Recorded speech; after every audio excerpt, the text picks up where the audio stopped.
konton doolar ku toona markaas madax isii xanuuna baa kii koowaad markaa qaadaa ii baxday kan labaad saas ugu qaaday bis ana darbiga madax iska saaray markuu baxay ciyaal yar oo gadaal joogay dheen waa bixinay iska baxay dheen waa ku daynay ay marka mobilkii ka qaadanay hor fadhigan mamahmahdii ayay maalinkeedii ku tahay tuugul qabtay talama leh mise toosnaan ayaa talo noqotay oo waa tooba qoomama leh iyo qiraal xatooyo dhibaatada ay leedahay iyo falxumadeeda iyo sharaf darada in la ku gaarsiinayso sharaf xumada ilaa ku keenayso ay qof mar walba waxa ka qaadaysaa xumaan iyo jiro iyo cudur iyo sharaf daro marka mudana garsoor waxa intaas si dheer dadkan walaalaya wax ka qaato waxa ka codsanayna iska cafiyaan maadaama waxaan ka qaataan ku xanuunsaday oo jiro aan weligeed isku arkin aan isku arkay isku aragtay jirada sokorta la wali mid dhacdo jirada xanuunka macaanka ama sokorta si loo yaqaan sokorta dhacdo wali mid dhacdo isku arkay aye marka waxa ay keen intaas oo dhan dambiga aan galay iyo niman walaalayo waxa ay galabsan inaa xoolooda qaato ani waa umaleynayna ani waxaan dhacay sumudan weligii ani saldhigli uma xirin qaladna ma galin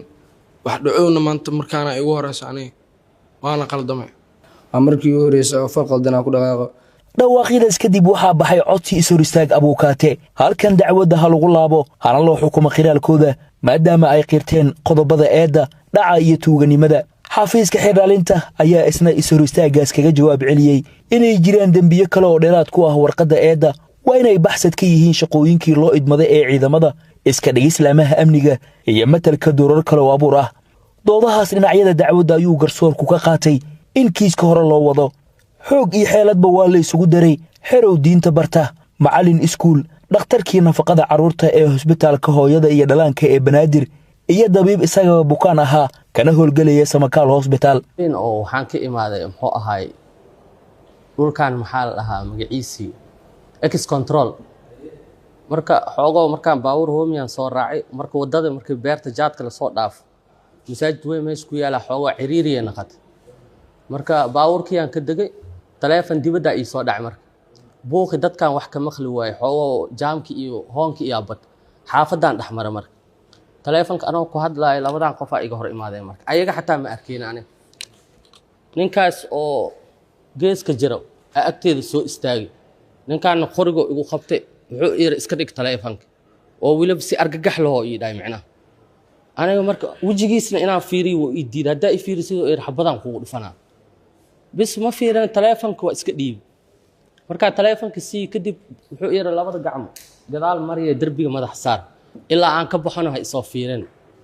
bis ana darbiga madax iska saaray markuu baxay ciyaal yar oo gadaal joogay dheen waa bixinay iska baxay dheen ana waa marka xoogo waa soo socdo waa ina qan weys kadib diiwaan soo laab saldhig meesh ku yaala la ii tilmaamay aade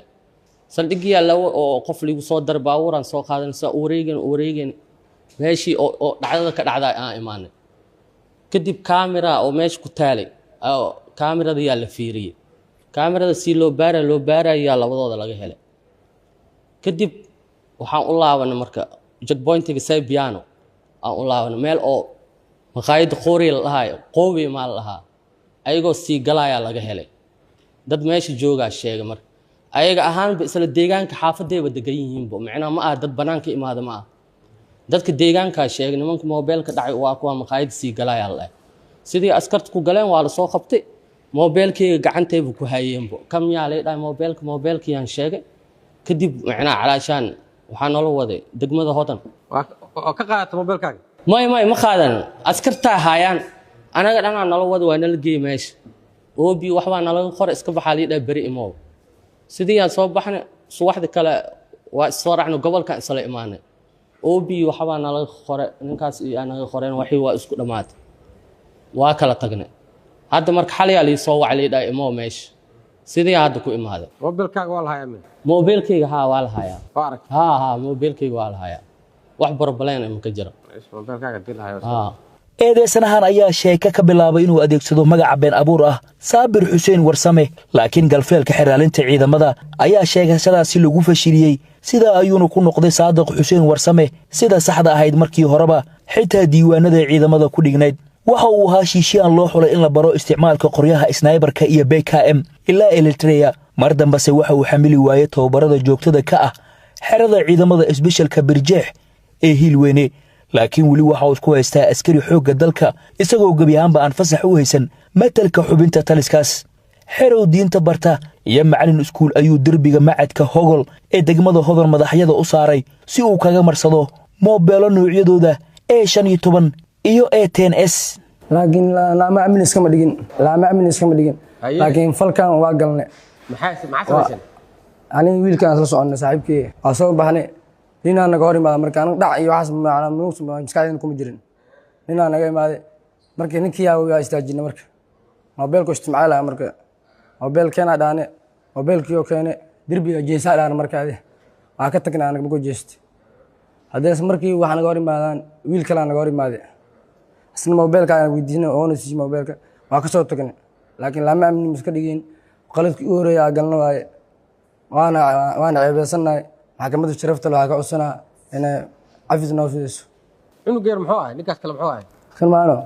waa ila socday maskari asiga maya kirimaan shacab waa adiga goorma kugu dambeysay mushar qaad mar hore fakada ahayd faka maya special ah General Golden marka hore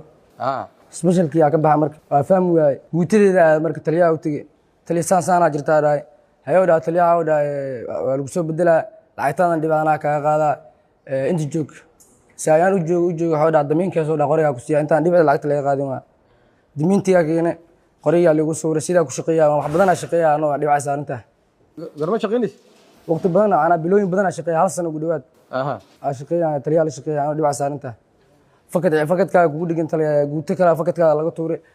process badan ay rabtaa isugu dhaay adiga guutada sodonaad ka tirsantahay ma laakiin specialka ilaala qarna uu kora General Golden ku laga soo bixiyaa ilaala specialka ahayd oo ilaala qaran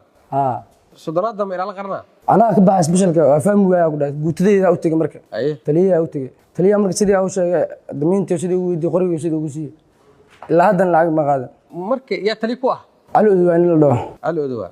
laakiin hadda dhaw la keenay laakiin goobdoon la dhaho ma Umar nin la dhaho taliino Umarku waa la bedelay goobdoon nin la dhaho la keenay aloodu waa mid la dhaho tali ur saddex taliya uu kor baxay marka adiga marka hal sano meeqa mushar kurma kugu dambeysay musharka qaata dawladda waliga meeqa mar mushar qaata bilooyin waa ka qaatay laakiin hadi hal sano ugu dhawaad marka ka imaateen tababarkii ka jira ma jido Eritrea 5 sano jirma taa ma halka sano waa halka sano taa marka imaateen meeqa bilood mushar qaata meeqa bilood meeqi ka maqan taa way hal sano way qiyaasahanadi yaa la joogto marka intaas taliska joogay specialka awlga lacag special qaadanay specialka marka ka tagay macnaha baxay fakad la saar marka ana iska baxay maxaa barato lagu baraaday specialka qaybtay baratay waana la soo xelo markaas tababarada badan lagu siiyay xirada dhexdeeda General Golden dhexdeeda tababar ku soo qaadeen maxaa baratay oo qorya waxa bartay BKM na bartay sniper na taa naayeysana waani oo qalad galnay oo fal qaldan ku dhaqaaqnay falka hore muxuu ahay falka hore dhaawac ahay isku furaa nabsuuda isku furteenaan la dhahay nabsuuda isku furteenaan la dhahay meesha nabsuuda isku furteenaan qof ku dhaawacmay maama qaadgadiisa meesha ku dhaawacmatay firkiisa 9 bilood xabsi dhax ku xirnaa ilaahay noo gargaar waa baxnay xaradii ayaan joogay saa u joogay waa iska soo baxa marka xaafadaas ka imaaday xaafadaas iska joogay ayaan iska joogay marka falkaan hadana la kulmay iskool ma dhigtay iskool deegartay dugsi sare maahir cabdiraxmaan maxamed guuleed oo dhawaan un ka soo baxay xarun dhaqan celis ka tasho ayaa isna ahaa qafka soo qaadaya taleefanada gacan yarahana u ah eedeysana Saadiq Xuseen Warsame adi badan maxaa gooshay degso gash badan ani waa muumaleenin ani waxaan dhacay sumudan ninkaan saaxiibkayga maalmaha kamid ah isku aragnay xaafadda anoo joogo ninkaan marka soo xerada iyo inuu ka imaado mshay kariye ninkii markaas aragnay oo ay ag mara ninkaan abbaar adii muddo 3 saac kadib adii xilliga maqribada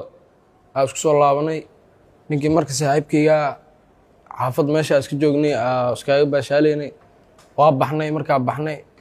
waxaa soo qaadanaa alaabaa soo qaadanaa mid saaxiibkayga aadaa nabad waa israacnay ninkii oo saaxiibkiisu xaafad agteeda ku sugay waa soo laabanay ninkaan falka siduu ku dhacan ninkii anaga hor imaada macalinka iskuulka waa ku daynay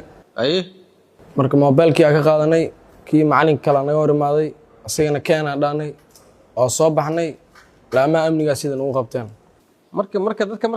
dadka markaa moobeel ka qaadanaysaan ma u sheegaysaan ciidankaana hama dhehaysin maya ciidanaan hama dhihin caadi moobeel keen oo dhiibaya lebis qof aa dhaawacdeen ma jiro maya qof aa dhaawacnay iyo qof aa xabad ku marka ma hubaysnayn maya anigu ma hubaysnaan ninkaas la hubaysnaa ninkaana hubaysnaan maxaa qabataa adi anigu wax ma qabto iskuulaa dhigtaa iskuulkee almaciid fasalkeeta sideedaad fasalka sideedaadta imtixaanka dowladda ma gashay may anaan adig iskuulkii inaa ka haray iyo xoogoo yar maamada isku kacnay aligu geeyey marka waa ka soo baxay anigoo ka soo baxa hadda sidii fal ku dhaca marka meeqa bilaa ku jirta ka tasho 4 bilood xiriirka xafiiska gurmadka degdega 911 uu garaacay dhibane Cumar Macali Maxamuud ayaa lagu guuleystay soo qabashada eedeysanayaasha waliba si degdeg ah oo booliisku ay kaga jawaabeen falkan waxa wax laga qaatay anigoo idoo habeentaa anoo xaafad ka baxay meel oo madrasad ku qaraab ku sii jeedo laba nin ay gadaal soo gashay mid oo yahay ciidanka dharka ciidanka ee noo sugid oo sito midna qof shacab caadi u yahay istaagay dheen waa istaagay mid markaa waxa maleynayay niman noo sugid ah shaati kor qaaday shaati kor qaaday meeshaas mobil oo inta ugu jira arkeen bal sabiix dhawaa bixi waa dhiibi mid taleefon kale oo nicla gacanta ku soo dhiibay dheen mobilka inta ka bacay soo fiirin waxiga rabaa kaas midka oo ciidanka dharka wata qor u qabtay haday soo daba kacdo ee ku talawir jeeso inta ka bax ilaa aan fogaanin ma ka dheeraaninin man soo daba kacrid meeqa ka qaateen mobil oo weyn iyo nicla noocyada ma taqaana mobil weyn ee TS waay TS mid kale nicla tigno waay tigna adi maxaa qabataa ani xiro waay xiro diinta bartaa mobilada ma aragtay markii la qabto kadib mobilada islaameenkii mid arkay mid kalena subaxan arkay maanta saaka arkay markii la qabtay ku sheeg in la qabto ragan taliya xaafad ku macaanay ii sheegay soo wacay nimka wala qabtay ninka iyaga soo wacay midkii hore wala qabtay inay nimka waa qabanay waan haynay dheen adama u dacwoodo markii ku ogaadeen taleefankaaga ma wax mobilkii marka la wacay booliska wacay naynayna waa sagaal naynay iyaga inta joogta halkaas jooga xaafada ku suganta xaafada degmada jooga xaafada ku sugana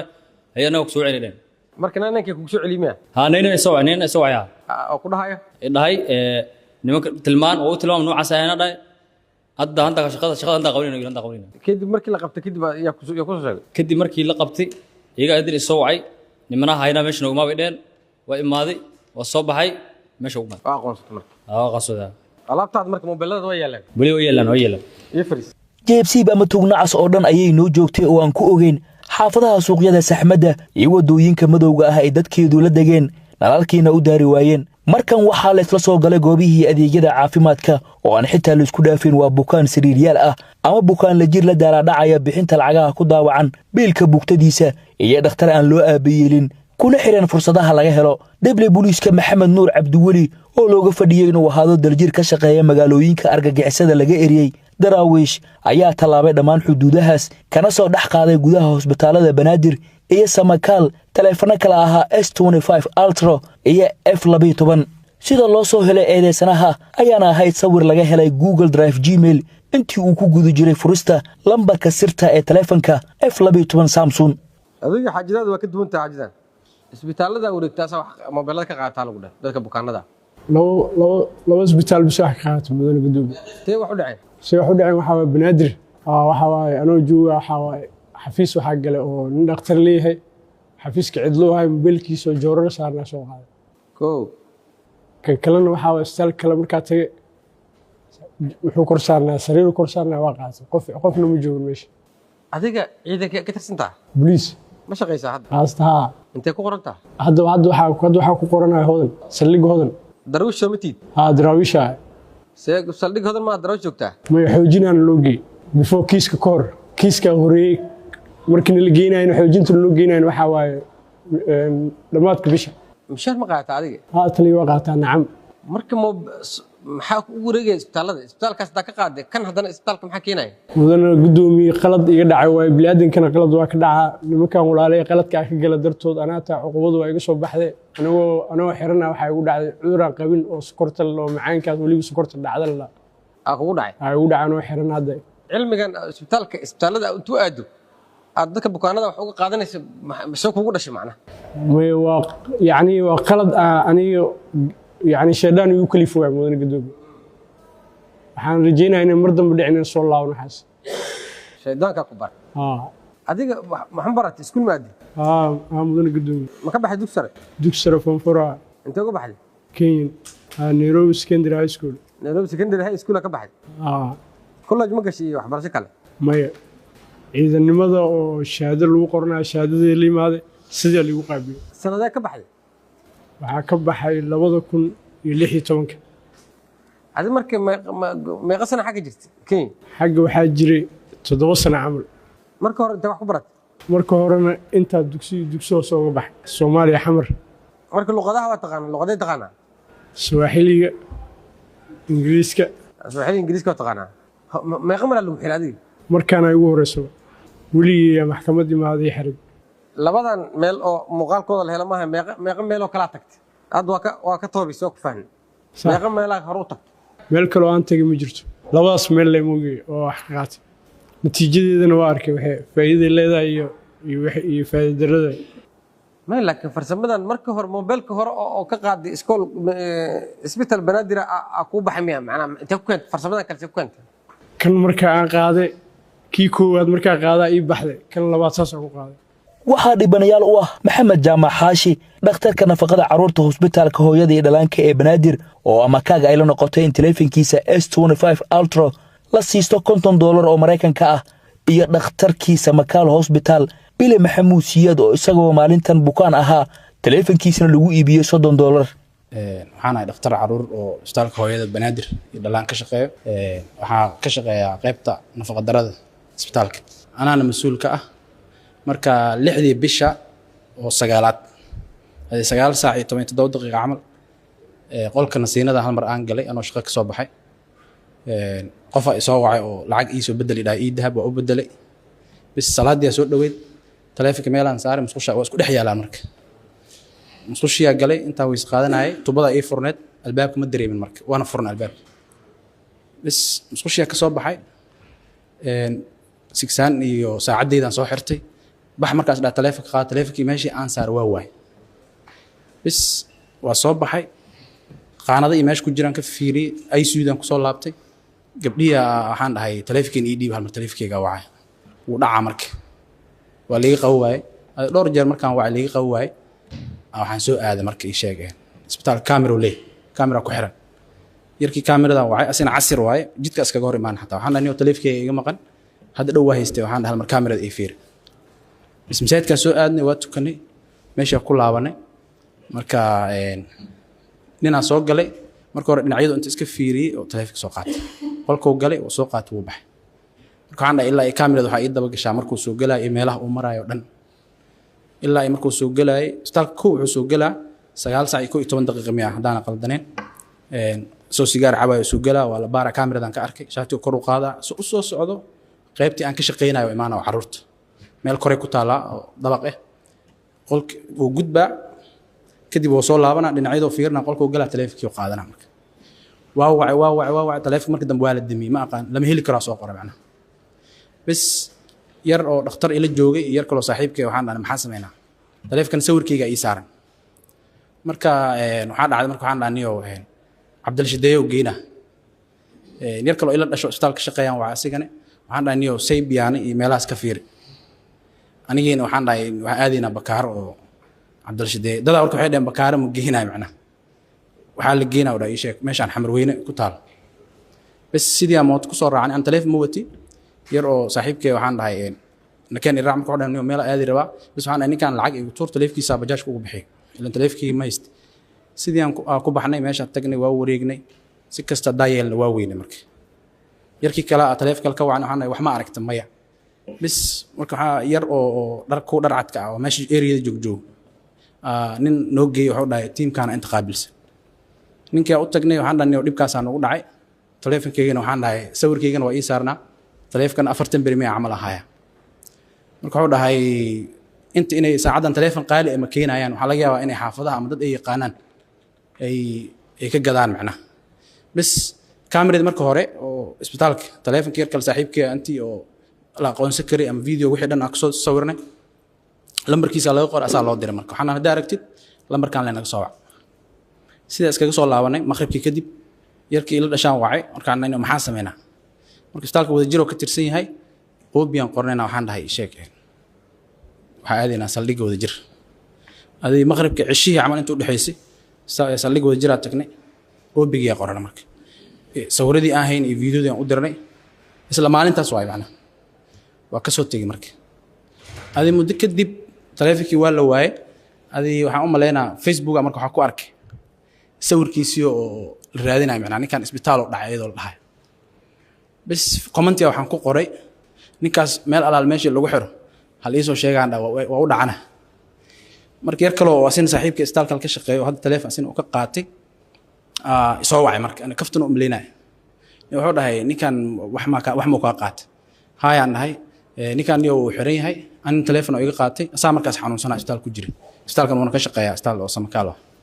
bas marka waxaan inta ku xiran yahay hodan marka waxaan dhahay biri 2 saac isku imaano meesha ugu tageena macnaha WhatsApp ka marka waxa igu soo dirtay 50 qofood camal oo ninkii taleefanka qaatay waa kana niyo bilaa isoo waxaan dhahay bilo taleefanka qaatay bas wixii 2 saac waxaan aadnay saldhigga ii sheeg hodan meesha tagnay asina markaas meesha uu joogay nin taliye la dhaho qalinla ma la Xuseen Maxamed Xuseen miyaas camal aa joogay meesha aan ka bartay ninkii yaa marka dambe wuxuu dhahay waxa loo wareejinaa maadaama falka meesha uu ka dhacay uu yahay ii sheeg wada jir loo wareejinaa waa sugnay baawura imaaday warqada la soo qoray taliyahana la soo wada marka intuu taliyaha oo meelaha fiirinayay asiga iyo ani ibila gaari dhex saaran marka su'aal iska weydiiyay oo cabaara la sheekaystay marka waxaan dhahay niyo meel mi u aragtaa dhahay mayo dhahay aqoon kuuliyo dhahay markaas waxaan dhahay isbitaal banaadir taariikh hebel saacad hebel cunuga keensatay ma jirtaa marka ani waa iska kaftamay marka ina aan wax oo wajigayga arkay inuu soo xasuusto maadaama taleefanka uu qaadanay sawirka uu saarnaa niyo ma ku arkin dhahay بس فيديوغي تليفونك هذا أنا وطن سوي بحي وأدار من سوق قولك جلاء ويوخص لي مركز حول هنا كان اللي يستي هذا الميسي دمن طوره مركز وسيب حنا وحنتك نيجي سلقة وذي جر سديا لو حري مركز نحاول إنك عيدا واي عيدا وما على إيش هذا ما كان عيدا واي وسوق قريسي يبوش كيسوي حسوا تام ماشي لقيه سلقة لو ريجي أنت اللي هو حوله مركز أنا قاعد نسوي حريري سيدا وصلت مركز gaara oo inta ila baxay marka oo meesha intii oo wax la qorqoray meesha oo biiko aan ka bilaabo lagu qorqoray wuxuu dhahay saaxiibo yaa lagu adkeyn hoosh marka askaga soo tagna marka aniga adii muddo kadib 20 bish eeda umaleyna marka la xiray muddo kadib waxay soo wacday gabar walaashiis waxay dhahday inuu tuug tol ma leh wala madi waaye iska cafi waxa dhahay hadda tol miidoo dhada soo raadiya ku dhahay haddii hadda bajaaj jugsiileed oo dhimala qofkii dil wala qabsalaayaan ku dhahay tol uu leeyahay ani waxa iga maqanaa ku dhahay kadib igu soo laaban markii adii muddo kadib saldhigyaana soo wacay maadaama lambaradeen ay hayeen waxay dhaheen maxkamadda imaada maxkamadda imaanay waxa meel kor oo gees ku taalo oo taliyahan oo joogay aad tagnay wixii ana la wareystay qol kale na loo sii gudbiyay warqada la soo qoray meeshiisa lagu soo celiyay warqad oo isha saldhig wada jir adii muddo kadib haddana waana la soo wacay waxaa la markaa ay sheegeen taliye hadda oo baare oo hadda xaq u jooga marka dambe arintii ana la wareego dhahay marka waxaa rabaa kaamirada wixii ina hel oo isbitaalka markii hore taleefana laga duuduo kaamira iyadoo daaran macnaha taleefanka laga dul sawir hada wixii sida isbitaalka u imaaday sidii aan ku siinay markii wixii xogti kadib adii bishii hore maalin 4 camal oo na balimi hore maxkamadda imaanaysan haddana asaan soo waxu dhahay arrimo kale ku mashquulay kadib waa isku imaanayna marka hadda mobile ka maqan noociis waxa waaye Samsung S25 Ultra waa marka familkiisi wixii ma ku sheegeen wax go'aan asla gaarteen ma jira gabar la soo ilaa hadda ma arkin familkiisa hataa ma go'aan gaarteen oo gabar ay soo wacday markii waxay dhahday niyo madi waaye labadaas boqol oo lacagta uu qaadanayana loo aqoonsanin macnaha maadaama uu askari u ahaa waxaan hadda wixii isiisaan waxaan leeyahay kulay saldhiga wataga waxaan leeyahay ninkaas wixii waa isii wax mu hayst cidiis kadib igu soo laaban markii wax go'aan qaadashaa oo xaggaaga ah oo aad qaadatay oo maxkamadda aad la wadaagi karto anigana dabcan ay la wadaagtay haddii ay jirto inaad maxkamadda la wadaagtaa rabaa go'aan qaadasho ma jirinbo ani markaan la sheekaystay waxaan weydiiyay taleefankii intee geysay taliyaha waa ka hilmaamtaas taleefanka wuxuu dhahay waxaan geeyo dhahay Cabdul Shidee sayeeshan ku dhahay $50 ka toona markaas madax isii xanuunay baa $50 gato markuu dhahay macna haddana wuxuu dhahay niyo yaa hoosh lagu sii fogeyn waxa waa ku siinaa intaas isku weyn niyo ninkaas 11 bishii 9 isbitaal samikalan joogay aan u shaqeeyaa marka maalinkaas xogaa waa xanuunsanaa waa qandhanaa waan jiifay qol bukaanada jiiftaan oo VIP aan jiifay meesha waxaan ku qaatay faleemo barastimola xogaa markii qandhada iga jabtay aan family kala hadlay telefonka familkan kala hadlay sida hooyo kale waxaan dhaqandhaa iga jabtay qandhada iga jabtan soo baxa hooyo telefonka marka qolka albaabka wax yaroo laabnaay qafna miila joogin qol dad badan wada jiiftaanna ma ahayn telefonka marka madaxaygaan dhigay waan indhigaas gala marka adiga ilaa amarkiis 40 daqiiqo kadib camal miyaa aan soo kacay telefonkii aan waayay banaanka oo baxay team dhalinyaro shaqaalo meelaha fadhiyaan arkay waxaan dheeshiga dhaafay telefonka isiya ana telefonkaada ma arkin waay markaas waxaan dabal kaamirada la ii fiiriyo kaamirada waxaan ku arkay ninkaan qolka sii galayo haddana asoo ka soo baxayo saasay tahay haddana telefonkeyga waxaa igu xirnay barnaamij la dhahayo crude cut oo passwordkiisa haddii aa qaladid sawiroo ka qaadaa toosoo gmailka u dhigaa marka telefonkan soo qaaday gmailkan ka kiciyey si aan ogaado qofka telefonkeyga qaaday marka fiideogii ninkan iyo sawirkiisa soo wada bixeen saasaan ku raadiyey marka saasaan ku aqoonsatay saasaan ku aqoonsaday isbitaalka gudihiisa laguma qaban ninka maya saa gudihiisa laguma qabanin sawirkii aad ka heshay gmailka sawirka gmailka aan ka helay iyo fiideoyaashii kaamirada ee duubtay aa lagu tixraacay qof kaaga yimid iyo arrintiisa ma jirin gabar walaashi gabar qof dumar ay soo wacay oo dhehayso walaashiisaan ahay ninkaana nin madi waaye nin agoona waaye shaqadiisoo kuweyn karaa xoolihii anaga aan balhaaf ku siinayno dib malana dhay aan isku imaano waan isku imaanayna hay dhahday haye waaye aan ku dhahay gabadhii markaas ay war dambeysay dib dambana ima soo wicin mar dambana ilama soo xiriirin nooca telefoon kaa qof maqan muxuu yahay Samsung waaye Samsung F12 markana doorka cadeymaha dembiga CCTV camera ee saddexda dhacdo iyo xafiiska xiraalinta gmailka Google Drive-kii uu sawirkii ka qaaday markuu furus dhahay gmailka oo bile ku dhacay kisaasna lagu aqoonsaday baad goobkiisa sidaas ayaa lagu soo qabtay CCTV camera rabaa inaan geeyo waa kana isbitaal Banaadir waaye isbitaal Banaadir waa isbitaal weyn oo caama waa ka meesha ka soo baxay wuxuu u shaqatag u yahay inuu mobile ama jeedo sababta booqasho uma la socdo qofka ma yaalo isaga ma xanuunsano shaqaalaha kama tirsano wuxuu u socdaa inuu mobile uu xado oo wax dagan uu qaato wadadii koowaad waxa ka soo galay qaybtii dhaxo hadda maraya oo gudaha isbitaal caam oo la yaqaano waaye sidaana u socdaa hadeertaan waa degsan yahay ujeedada u degsan yahayna waxay tahay wax dagan inuu raadiyo haddana waqtiga saacadda waa waqtiga duhuradii oo kalenta ayuu og yahay waa qabiir sababta waqtiyada la booqdo ama dadka loogu talagalay bukaanka inuu nasto waaye duhurkii ama 9 saac iyo meelahaas uu aaday goobtan waa goobta wax ku xadayay sababta wuxuu soo indheynayaa banaanka u baxay kadib haddana wuu soo noqonayaa sababta wuxuu rabaa inuu fiiriyo dadka meesha jooga iyo qaabka yihiin kolba qol ayuu gargaraacayo fiirinaa tartiib soo garaacaynin qolalkaas uu rabaa inuu galo meelo iska soo fiirinayaa sidaas uu rabaa marka mobilka inuu ku qaato booqasho ama dadka booqashadan wuxuu iska dhigaa dad booqasho ahaan dadka shaqaalahana shaqaalo isku dhex daraa marka waa qabiir waa ka albaabka tartiib u fiirinaa saas markuu u fiiriyo gudaha u galaa galitaanka uu galo mobilka soo saarsanaya sababta wuxuu og yahay qofka inuu jiifo ama mashquulsan yahay ama mashquul ku jiro ama arrimo kalenta ahaan haddii lagu arkana inuu booqdo salaamo qof kale iga jiifay inuu yiraahdo loogu talgalay mobilka soo qaatay tartiib u soo baxshaadkiisu sii daastay sidoo haddana ku baxaya oo banaanka kore uu ku aadayaa waa taariikhda 6 bishii 9aad waaye waa ka hadeertaan gadaal iska fiirinayo in la soo daba socdo kala tacamal qaabkaas uu fiirinaya waa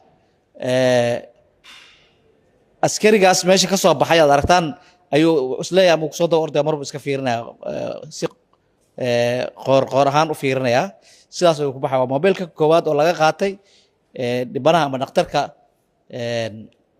laga xado isbitaal Banaadir waana dhakhtar sidaan soo bandhignay ama uu sheegaybo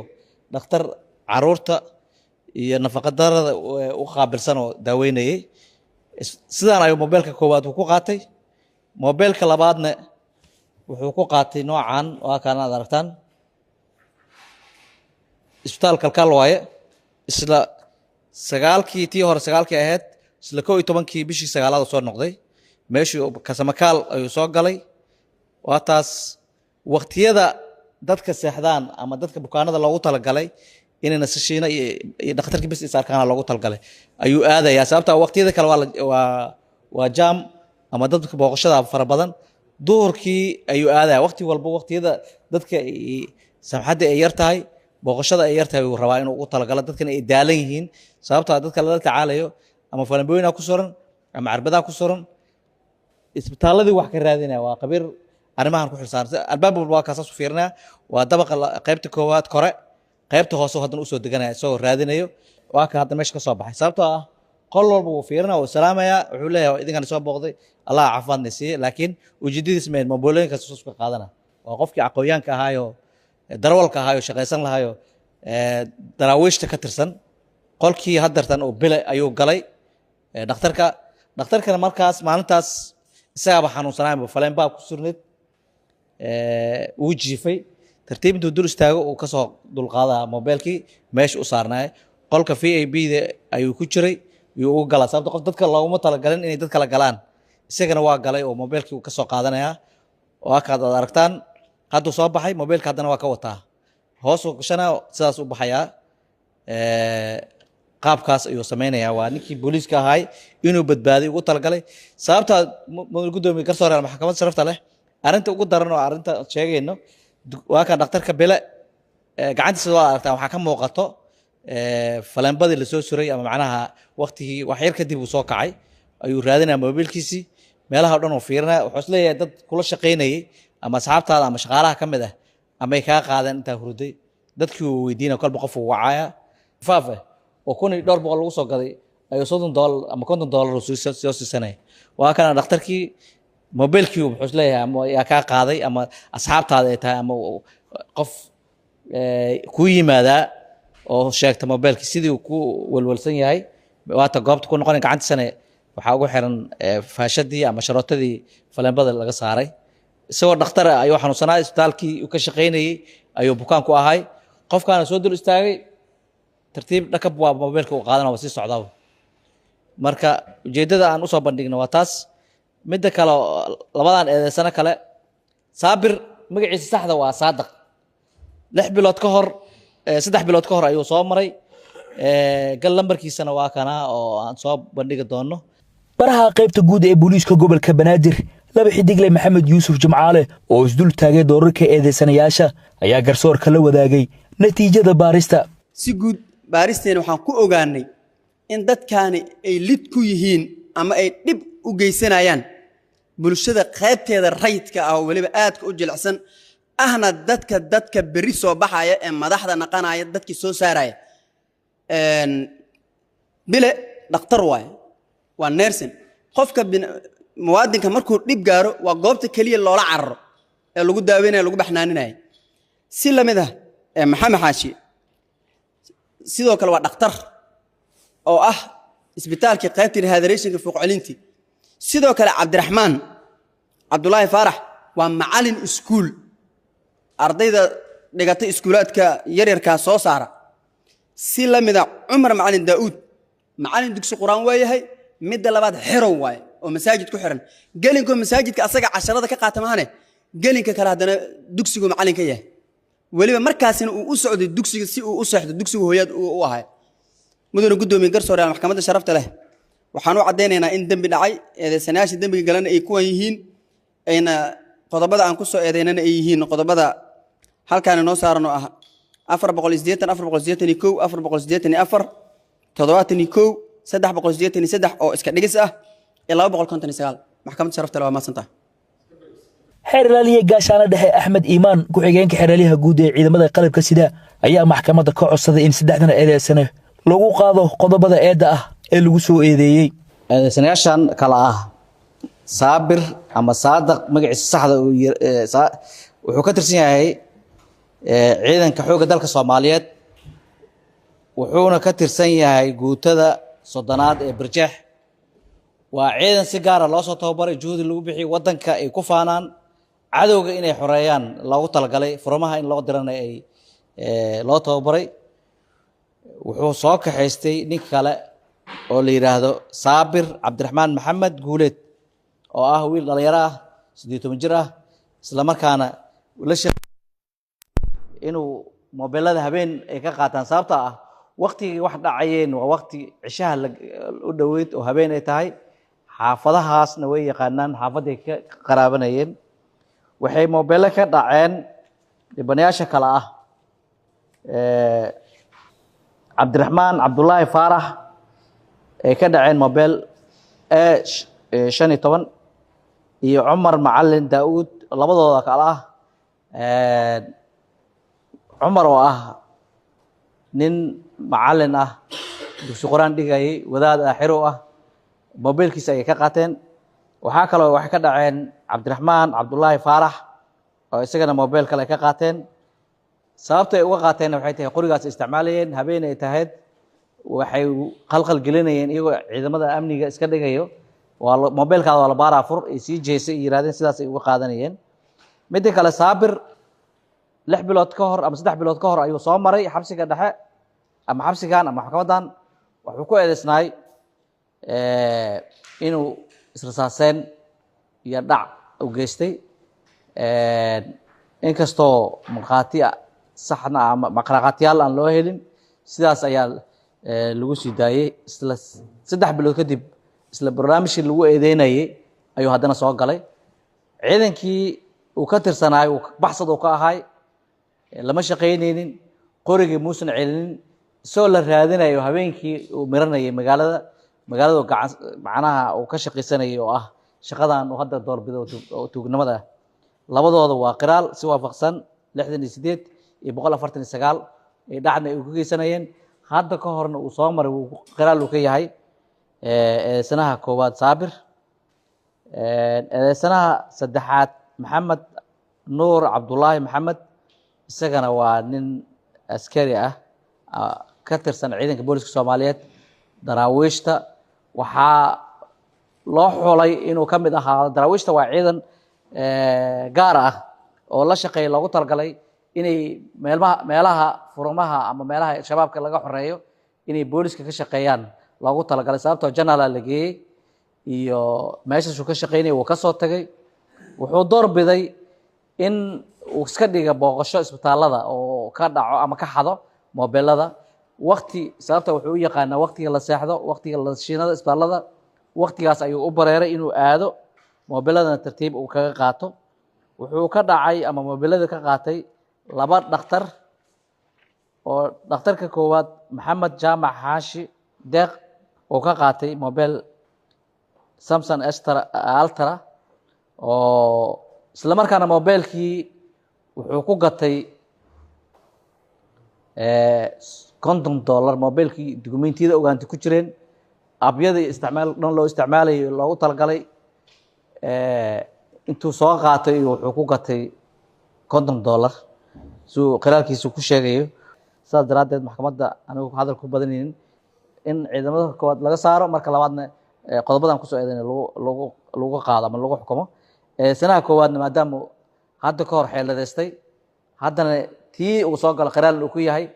qorigii uu ku shaqeynayay inuu la maqnaay baxsad uu ka ahay ciidankiisana ciidanka loo baahan yahay furuntii ka shaqeynayay kasoo goostay kasoo cararay raadinayay ayuu wuxuu damcay inuu habeenada dadkan labeenta oo macallimiinta iskuulka ah iyo macallinkan xerooga ah ay ka qaateen taasxaan uu soo sameeyeen 991 macallinka wuxuu sameeyay 991 inuu la xil sidaas lagu soo qabtay waa falangaransa lagu soo qabtay waa qiraal iyagana saas waxaan codsanayaa in laga saaro qodobada aan ku soo eedeynay lagu qaado sanad saddexaadna isagana qodobka maadaama uu yiri aniga waxaan ahay qof ka tasha laga soo saaray balo darteed laga joojin waaye hadda xataa aan isticmaalo nasiino dheer u baahan yahay isagana lagu qaado qodobka aan ku soo eedeyno oo ka nasta waxaan si u dhaafo dhaqan celin waa u tahay danna waa u tahay maadaama maxkamadda waa maasanta qareenka eedeysanayaasha ayaa dhankiisa codsaday in muwakkiliintiisa loo fiiriyo si fifaalaha dembiga fududeeya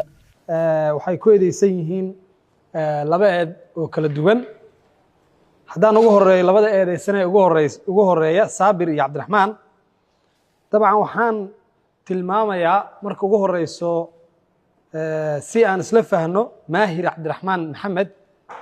eedaysan dhibanayaasha halkan ka muuqday aysan ka dhawaaj yani kama aysan muujinin wax dhibanaa oo si gaara oo asaga u sheegay inuu ficil gaara oo ka duwan oo sameeyeen ma uusan sheegin طبعا waa la socday waan la socon karaa ninka kale saaxiibkiisana asigana toos oo u qirtay si gaar ah hadaan ku sii noqdo Maahir lama keenin wax ka tasha ah ama wax wareysi ah ama wax ka tashay laga keena ama wax bilowdo isticmaalo ama wax bilowdo isticmaali jira intaba cadeynteeda muhiimadda aan rabo intaas waa horta marka ugu horeyso in aan qodobadaas maxkamadda ay nala fiiriso ayna nala ogaato hal qodob kaliya xataa ma muujinayso qodobka afartanaad haddii si fiican loo akhriyo tusaale oo kale wixii lagu eedeynayo xataa saaxiibkiisa inuu la sameeyey waa la bixiyey oo magdhow ahaan ah waa wada haystaan hadday ahaa lahayd hantidii la sheegay telefoonadii iyo wixii oo dhan waa wada haystaan intaas markaan uga baxo waxaan maxkamadda si gaara labada eedaysane kiiskii hore ee la sheegan rabaa meeshaas inaan iftiimiyo wuxuu ahaa israsaasayn ciidan waa lagu waayey maxkamadda ku weysay maadaama maxkamadda ay ku weysay oo xukun ku dhacay aanan maxkamadda lala wadaagin waxa ay tahay in halkaas asagana Saabir ee maxkamaddu maanta ay ku bariyeesho aan loo qabanin intii u xirnaa haddana ciqaab ahaan maxkamadda looga dhigo ugu dambeyn Maxamed Nuur Cabdiweli Maxamed طبعا wuxuu ku eedeysan yahay Maxamed 480 iyo 383 uu baxay Maxamed wuxuu aaday isbitaal bal aynu saalan shuruudaha 480 waxa la xadaaya shuruudihiisa maxay tahay shuruudaha xatooyada markaan fiirinayno waxaa ka mid ah xirzu mithlihi wax la dhaho telefoon xirzu mithlihi maxaa noqon kara waxaa noqon kara xirzu mithlihi telefoonka jeebka gacanta meelaha ugu dhow xirzu mithlihi la dhihi karo marka la sharaxaayo yani meeshii loogu talagalay jeebka ninkaan muusa kala bixin telefoon dayacan oo halkaas yaalo ka qaaday telefoon dayacan oo ka tagay ninkii lahaa masquul oo ka aaday sidoo sheegay intuu banaan iska dhigay laakiin sifada wanaagsan ee maaragtay asaga oo dambiga oo kaga qirta waxaan rabnaa maxkamadda si ay u muuqato mar walbaba dadka marka qofka uu ka shalaayo waa in shalaaytadiisa loo qaadaa oo maxkamadda waxaan ka codsanaynaa waxay tahay asagana maxkamaddu inay bari yeesho shalaaytada uu ka shalaayay waxyaabaha uu muujiyey sifada wanaagsan ee uu muujiyey way saacidaysaa aaday u saacidaysaa eedaysanayaasha mar raba inaan maxkamadda kusii dheeray laakiin booyntiyada aan maxkamadda u tilmaamayna aan kasii codsanayna inay si gaara u fiiriso waxay tahay sifada wanaagsan ee maxkamadda horteeda iyo cadaaladda ay ka muujiyeen ayaan maaragtay haddiiba aysan jirin in aan wax ciqaaba aysan maxkamadda saarnayn intii ay xirnaayeen inay maxkamadda ku xukunto runtii ma ahan hadduu rabo inuu maaragtay wax dhaco hubuu qaadan kare wuxuu xigi kare moosahan wax telefoon meel yaalo arka dayacan uu qaaday gmailkiya sawiray waa la soo qabtay sidii uu sheegay intiina iclaankii u bixiyay maxkamadda horteedana ka cadeeyay asaaba sheegay cuquba iga dhacdo yiriba marka maxkamaddu ay maasantahay assalaamu calaykum waraxmatullaahi tacaala wabarakaatu waxaan rajaynayaa insha allah inuu intii ay xirnaayeen ay maxkamadda ku xukumi doonto assalaamu calaykum waraxmatullah maxaa maxkamadda ka codsanaya maxkamadda sharafta leh waxaa ka codsanayaa in foolxumiyo ceeb intaan liigu ekeeyo oo mar dambe aanu soo hor istaagin anoo fal dembiyad liyahaasta xatooye ama dhac ama wax walba ahaataba sida wanaaggiiga lagu arki lahaan ku dadaalaa ma codsanay maxkamad sharafta leh waxaa ka codsanaya arday iskuul dhigta ahay inay boogga naxariistii cafiso iyo fiiriso maxkamadda sharafta leh waxaa ka codsanaya inay maxkamadda boogga naxariista noo fiiriso inay cafiso gaashaana sare xasan cali nuur shuute gudoomiyaha maxkamadda darajada koowaad ee ciidamada qalabka sida ayaana ugu dambeyn fadhigan soo xiray aftaax akhyaar warbaahinta qaranka muqdisho